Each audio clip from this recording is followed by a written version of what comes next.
Good morning friends, সবাই কেমন আছো? এখন থেকে আমার ব্লগটা স্টার্ট করলাম। এখন দেখো ব্রেকফাস্ট করছি।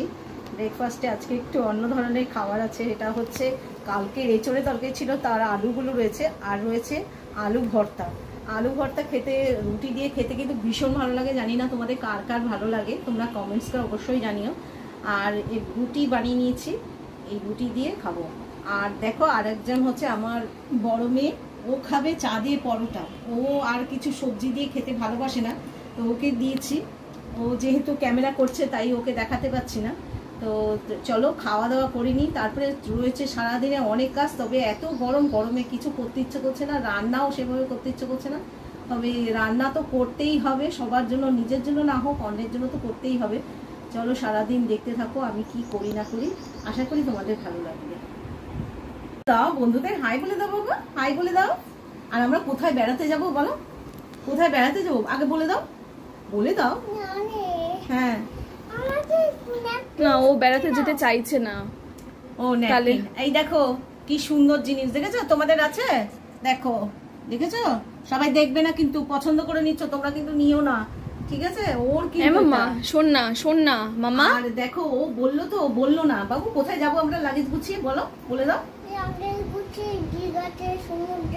জোরে বলো। তুই কি কি নিবি লাগেজে, বল কি কি নিবি বলে। অনেক, আমার লাগেজ ব্যাগ আছে ওপরে, ওই যে লাগেজ ব্যাগ আছে, দেখিয়ে দে। বলে আমার লাগেজ ব্যাগ রয়েছে, আর এই লাগেজ ব্যাগ গুছিয়ে নে। আর দেখো বন্ধুরা, আমার কিন্তু খাওয়া হয়ে গেছে, এবার যাব অন্য কাজে। খেয়ে নিলাম আগে, পেট শান্তি তো সব শান্তি, তো তাই জন্য পেটটাকে শান্তি করে নিলাম, নিয়ে এবার যাব কাজে। তবে হ্যাঁ, রুটি তরকারি খাওয়ার পর একটু চা না খেলে হয় না, তো চাটাও খেয়ে নেবো, তোমাদেরকে আর দেখাচ্ছি না। চাটা খেয়ে নিয়ে তারপর চলো কাজ করবো। এখনো কিন্তু আমার ছোট কন্যা কিন্তু শুয়ে আছে বিছানায়, ওর অবশ্য শরীরটা ঠিক নেই। তো চলো বিছানা টিছানা তুলবো, তারপরে সারাদিনের তো কাজকর্ম রয়েছে, চলো দেখতে থাকো। এখন দেখো ওই পুচকুর জামাগুলো আমি ঘরেই হাতে ধুয়ে নিলাম। ওয়াশিং মেশিন এখন অল্প কয়েকটা জিনিস হচ্ছে, যার জন্য কিন্তু কাচা যাবে না। তো আমি পুচকুর জিনিস অল্প কটাই ছিল, ওই কান্না শুরু হয়ে গেছে দেখো, এই বায়না শেষ নেই। তো এগুলো মেলে দিচ্ছি, কেন ঘরেই মেলে দিচ্ছি, ছাদে এখন আর যাচ্ছি না, এত হিট বাইরেটা। শুধু একটু দেখো কি অবস্থা, মনে হচ্ছে একদম রাস্তা দেখো শুনশান একদম, মানে মানে দেখে তো ভয়ই লাগছে। জানি না যারা অফিস করছে তারা কিভাবে যাচ্ছে। তো আরো কাজ আছে, বিছনা তোলা আছে, বিছনাগুলো একটুখানি ফিটফাট করার আছে, তো এগুলো করে নিই। চলো বিছানাটা পরিষ্কার করে নিচ্ছি, কেন বিছানা মোটামুটি খুব, এখন যেহেতু মশারি টশারি টানানো হয় না, তাই জন্য বিছানা খুব একটা নোংরাও হয় না। আর বিছানা জানি না মশারি ভাঁজ করতে কার কার ভালো লাগে, তোমরা অবশ্যই কিন্তু কমেন্টস করে জানিও। আমার তো একদমই ভালো লাগে না মশারি, আমরা অনেক দিন টানাই না, অনেক দিন, মানে অনেক দিন বললে ভুল হবে, অনেক বছর। তো মশারি আমার একদম ভাঁজ করতেও ভালো লাগে না, তবে ভাঁজ করতে জানি, এটা ঠিক। বিছানাটা দেখো টান টান করে সুন্দর করে পেতে নিলাম, আর বিছানা টান টান করে পাততে আমার খুব ভালো লাগে। তো বিছানাটা হয়ে গেল, এবার সবজি কাটবো, সবজি কেটে তারপরে রান্না করব। রান্নাটা পরে করবো, আগে কেটে রেডি করে নিই, নিয়ে স্নান ঘর ঠর মুছে স্নান করে নেবো, নিয়ে ঠাকুর পুজো দিয়ে এসে তারপরে রান্না করব। আজকে শনিবার, এমনিতেও শনিবার নিরামিষ থাকে, তো তাই জন্য খুব একটা ঝামেলা নেই। তো এই বিছানাটা গোছানো হয়ে গেছে, এবার সবজি কাটবো। এখন তরকারি কাটছি, দেখো লাউ কাটছি, লাউয়ের ঘন্ট করব। আর এই খোসাগুলো রেখে দিচ্ছি, খোসাগুলো কিন্তু একটু ভাজা করে নেব। তো লাউয়ের, আর দেখো আরেকজন তরকারি কাটতে বসেছে, নাও নাও, আমি তো সবজি কাটছি। ওইটা এটা কাটো আগে, এটা কাটো তারপরে কাটবে। এই নাও, মুড়িটা খাও, ওই মধ্যে রাখো, ওর মধ্যে রাখো, ওর মধ্যে, নিজের মুড়ির মধ্যে না। তো লাউয়ের ঘন্ট করার জন্য লাউ কাটা কিন্তু বিশাল একটা কাজ, কিন্তু জানি না তোমাদের ভালো লাগে কিনা। এই হাত থেকে পিছলে যায়, এটা আমার খুব মানে বাজে লাগে, ভাল লাগে না। মা থাকলে মা কেটে দেয়, কিন্তু আর আমার হাজবেন্ডও কেটে দেয়, আমার খুব একটা পছন্দ হয় না লাউ কাটাটা, কি যেন অস্বস্তি মনে হয়।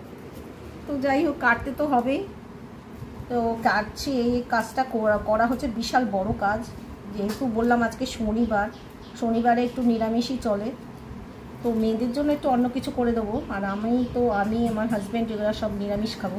তো লাউটাকে কেটে নিই, দেখো আমি খুব একটা যে মিহি করে যেরকম করে কাটে আমার মা, আমার হাজবেন্ড তো খুব সুন্দর করে কাটে, কিন্তু আমি পারি না। দেখতেই পাচ্ছ আমি কাটছি কত বড় বড় করে। আর আমার বটি দেখো, পুচকি একটা বটি আমার রয়েছে, কিন্তু আমার খুব হাত কেটে যায়, ওই জন্য কিন্তু আমি এই ছোটো বটিটাকে নিয়েই আমি ইউজ করি। এই দেখো, এর থেকে বেশি পাতলা আমি কাটতে পারি না। এটাই করব, একটু প্রেশারে সেদ্ধ করে নেবো যাতে তাড়াতাড়ি করে সেদ্ধ হয়ে যায়। সবই গলে যাবে, রান্না করার পর সবই গলে যাবে, কিন্তু দেখতে সুন্দর হয়। যাই হোক, চলো সবজিটা কাটি। দেখো আমি সব সবজিগুলো কেটে নিয়েছি। এটা হচ্ছে যে লাউটা কাটলাম, তো লাউয়ের খোসা ছিল, ওই খোসা আর আলু আর পেঁয়াজ দিয়ে দেবো। পেঁয়াজটা দেখাইনি তোমাদেরকে, ওই পেঁয়াজ দিয়ে দেবো, দিয়ে এটা একটা ভাজা করব। ডালের সঙ্গে কিন্তু জাস্ট জমে যায়, খুব ভালো লাগে। আর মনে হয় না আদার্স তরকারি নেই। আর দেখো এঁচোড় নিয়েছি, এঁচোড় আর আলু। এটা করব একটু প্রেশার কুকারে, একটু নতুনত্বভাবে করব, যেরকম করে মাংস করে সেই রকম। চলো, এই সব সবজিগুলো তো দেখে মানে ধুয়ে ঠুয়ে একদম রেডি করে রেখেছি, একটা ঢাকা দিয়ে দেবো। এখন করব আমি ঘর মুছে স্নান করে তারপরে কিন্তু পুজো দিয়ে এসে তারপরে রান্না করব। ঘর মুছতে আর এই পুচকুকে একটু দেখে দিচ্ছি। দেখো পুচকু স্নান হয়ে গেছে, স্নান করতে যা করলো, বাপরে বাপ, মার কাছে তো করবেই না, আমাকে স্নান করে দিল। দেখো এটা বাঘ এসেছে, আমার ছোট্ট বাঘ, দেখেছো বাঘকে? দেখো সারাদিন বাঘ, ওই দেখো এই বাঘকে দেখে আমার কিন্তু সময় কেটে যায়। তো যাই হোক, আমি বাইরে বেরোই না বেরোই, আমার এই বাঘ হচ্ছে সব। বাবু হাই বলে দাও একটু, বন্ধুদের হাই বলে। হাই, ওই দেখো। তো গরমের মধ্যে বাচ্চারাই বা কি করবে। যাই হোক, এবার ঘরটা মুছে নিই। ঘরটা মুছে নিয়ে তারপর তো তোমাদের বললাম যে স্নান করে পুজো দেবো, তো ঘরটা মুছে নিই। ঘরটা মুছতে এখন তো যেমন লাঠি নিয়েই করতে হয়, কেন হাঁটুর প্রবলেম সব করলে, তো লাঠি নিয়েই করছি। তো ঘরটাকে মুছে নিয়ে তারপরে আবার তোমাদের সঙ্গে কথা বলছি। দেখো ঘরঠর একদম পরিষ্কার করে নিয়েছি। আর পুচকু খেলেছে, বিছানা গুছিয়ে রাখলেই বাকি, না রাখলেই বাকি, ও খেলছে।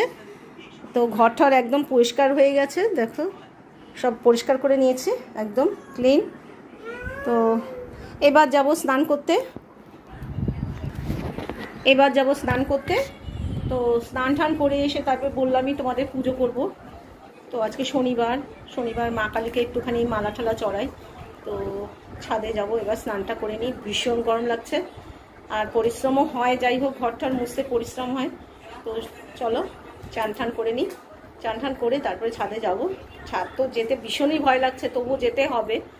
তো চলো চান করে নিই। এবার যাচ্ছি আমি ছাদে। আর যাও কিচ্ছু হবে না, ও মরে গেছে বাবু। আমি ছাদে যাচ্ছি। আর পুচকো একটা দেখছে যে আরশোলা কোথা থেকে মরেছে, পড়ে আছে সিঁড়িতে। তো তার জন্য ভয়ে আবার দৌড়িয়ে নিচে নেমে চলে এসছে। যাও, কিছু হবে না, যাও। আরে মরে গেছে ও, একা একা কিছু হবে না। চলো, আমি যাচ্ছি তোমার পিছে পিছে। চলো তাহলে তুমি ঘরে থাকো।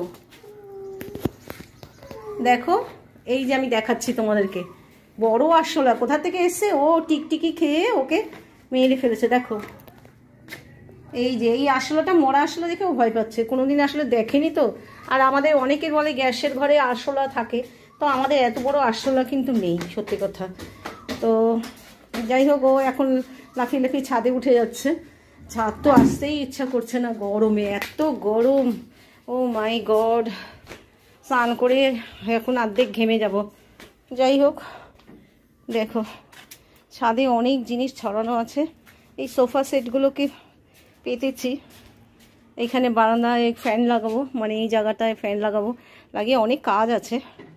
এইগুলো পেতেছি। আর এই লাগেজ ব্যাগগুলোর মধ্যে করে নিচের ঘরে আমাদের আর কি অনেক জিনিস ছিল, মানে আলমারি ছিল, তার মধ্যে অনেক জিনিস ছিল। তো এগুলো এই অ্যাটাচি করেই ওপরে তুলতে হয়েছে। আমি হাঁপিয়ে যাচ্ছি, এত গরম, আর কথা বলতে হাঁপিয়ে যাচ্ছি। যাই হোক, এবার ঠাকুর পুজো করে নেবো। ঠাকুর ঘরটা খুলছি। আর ঠাকুর ঘরে দেখো কী রেখেছি, একদম জায়গা নেই। আর নিচের ঘর রয়েছে, আমি এখন ভাড়া দেবো বলে নিচের ঘরটা খালি করেছি। আর এই শোকেস আর এই আলমারি এইগুলো রয়েছে। আর এই ফ্যান আর আমার ঠাকুর, এই যে আসন তোমরা অনেকবার দেখেছো। আর সবই রয়েছে এই ছোট্ট ঘরের মধ্যে রেখেছি। আর এই দেখো স্নেহা মানে আমার বাবাই এই দুর্গা বানিয়েছে, তোমাদের দেখাচ্ছি দাঁড়াও। ওর জিনিস ধরতে খুব ভয় লাগে জানো, ও ভীষণ মানে যে ওর জিনিসের যেন কোনো ক্ষতি না হয়। তো যাই হোক, ওর দুর্গাটা দেখো কত সুন্দর হয়েছে, দেখো সরস্বতী, কার্তিক, আর হচ্ছে এই হচ্ছে দুর্গা, এই হচ্ছে গণেশ, এই সব হচ্ছে থার্মোকল দিয়ে বানানো, আর হচ্ছে ক্রিসমাস ট্রি, এটাও বানিয়েছে। সবই এখানে অগোছালো ভাবে রয়েছে, জাস্ট এগুলো গোছাতে হবে, এখন আর সময় করে পাচ্ছি না, এত গরম ভালো লাগে না। আর ওপরের ঘরে ঠাকুর ঘরটা হচ্ছে আমার টিনের মানে টাটার যে টিনের শীট আছে ওগুলো দিয়ে করা, যার জন্য এত গরম। এখন আমি পুজো দিইনি, দেখো স্নান টান সেরে এসছি, এখন আমি পুজো দিইনি, তারপরে তোমাদেরকে পুজো টুজো দিয়ে কথা বলছি। আমি নিজেই ক্যামেরা করছি, আমার ছোট মেয়ের ওর শরীর খারাপ, তো একটু দেখিয়ে দিই। আমার পুচকে শুরু করে দিয়েছে, এই দেখো গাছে জল দিতে শুরু করে দিয়েছে, গাছগুলো সত্যি ভীষণ কষ্ট লাগে। আরও সকালে এসে জল দিলে ভালো হতো, রাত্রিবেলায় আমি জল দিয়ে গেছিলাম, কেন অনেক রাতে প্রায় 12টা, তখন মানে আমি জল দিয়ে গেছিলাম, 2-3বার করে জল দিতে হচ্ছে, জল যেন কে যেন খেয়ে নিচ্ছে এরকম মনে হচ্ছে। পুচকুর তো ললিপপটা মনে হয় কিছু হয়েছে, আবার ধুয়ে নিল। এই দেখো গাছগুলোর অবস্থা দেখো, আর এই গাছটা রোদে থেকে থেকে একদম সাদা হয়ে গেছিল। ও তাই, এই সাদা হয়ে গেছিল, এখন একে এনে এই মানে শেডের তলায় রেখেছি, তো এখন একটু কালার ধরছে। কীরকম হয়ে গেছিলো মানে বলার মতন না, যে রোদের এত তাপ তার মধ্যে এরকম হয়ে গেছে। যাই হোক, অনেক অগোছালো সব রয়েছে, এইগুলো সব রয়েছে, এগুলো সব ধুতে হবে। তো যাই হোক, আর গাছ দেখো একদম বৃষ্টি না হওয়াতে গাছে কিন্তু ফল এসছিল, পেয়ারা, এই যে পেয়ারা গাছে কিন্তু ফল এসছিল, কিন্তু শুকিয়ে পড়ে গেছে। এবার গাছে জল দিয়ে নেবো। ওকে যে খোসা আলু আর পেঁয়াজ, কালো জিরে এগুলো দিয়ে একটা ভাজা বসিয়ে দিয়েছি, 2টা ওভেনে 2 জায়গায় দুটো বসিয়ে দিয়েছি। আর রান্নাটা এবার ঢাকা দিয়ে অল্প আছে করব, যেহেতু আমি এটা প্রেসার কুকার করব তাই জন্য ধ্যানটা এইদিকেই দিতে হবে। তো প্রেসার কুকার বসিয়ে দিয়েছি, এবার এর মধ্যে তেল দিয়ে দেবো। এবার ভাজা আর ঘি দিয়ে খাচ্ছি, তারপরে ডাল নেব, তরকারি নেব। তো খাবারটা খেয়ে নিয়ে এখানে আমরা সোফায় বসে বসে টিভি দেখতে দেখতে খাই। আর দেখো টিভি চলছে, ওই ইউটিউবে সমস্ত গ্রামের যেগুলো সিনগুলো দেখায় না, ওগুলো দেখতে খুব ভালো লাগে, বিশেষ করে মানে একটু পাহাড়ি এলাকা, ওগুলো খুব দেখতে ভালো লাগে। তো ওইগুলো দেখছি, দেখতে দেখতে খাচ্ছি। এখন দেখো চা নিয়ে চলে এসেছি, তো একটু শুয়ে পড়েছিলাম, তবে একটা বাজে খবর, খুব মানে স্যাড নিউজ একটা পেয়েছিলাম, যার জন্য মনটা খুব খারাপ ছিল, তো ভালো লাগছিল না। যাই হোক, আমার হাজবেন্ড অফিস থেকে আসলো, আসার পর মানে হাত পা ধুয়ে নিল, ভীষণ তো গরম। যাই হোক, তারপরে চা ঠা সবার জন্য সেই একই সঙ্গে চা করলাম, আজকে স্যাটারডে তাই জন্য একটু তাড়াতাড়ি চলে আসলো, তো চা করলাম, সবাইকে চা দিয়েছি। আর আমি দেখো চা আর বিস্কিট নিয়ে নিয়েছি, এই বিস্কিটগুলো আমার হাজবেন্ড খুব ভালোবাসে, তাই জন্য আমরাও এটা খাই, তবে ক্রিম কেকারটা বেশি পছন্দ করি। তো যাই হোক, কোনো ব্যাপার না, চাটা ঠান্ডা হয়ে যাচ্ছে। চা খেতে খেতে তোমাদেরকে বলি যে আর আমি ভিডিওটা বড় করছি না, এইটুকুই তোমাদের জন্য আজকে শেয়ার করলাম। আশা করি তোমাদের এইটুকুই ভালো লাগবে, যদি ভালো লাগে তাহলে অবশ্যই লাইক করে দিও, সাবস্ক্রাইব করো, আর আমার পাশে থেকো। আসবো আরও নতুন নতুন ভিডিও নিয়ে, আর কীরকম ধরনের ভিডিও দেখতে চাও অবশ্যই কিন্তু কমেন্টস করে জানিও, কেন আমি এই ব্লগে একদমই নতুন, আমি জানি না যে কীরকম পছন্দ তোমাদের, সেটা অবশ্যই তোমরা কমেন্টস করে জানাবে। ভালো থাকবে, সুস্থ থাকবে, গুড নাইট। ততক্ষণ আমি চা খেয়ে নিচ্ছি।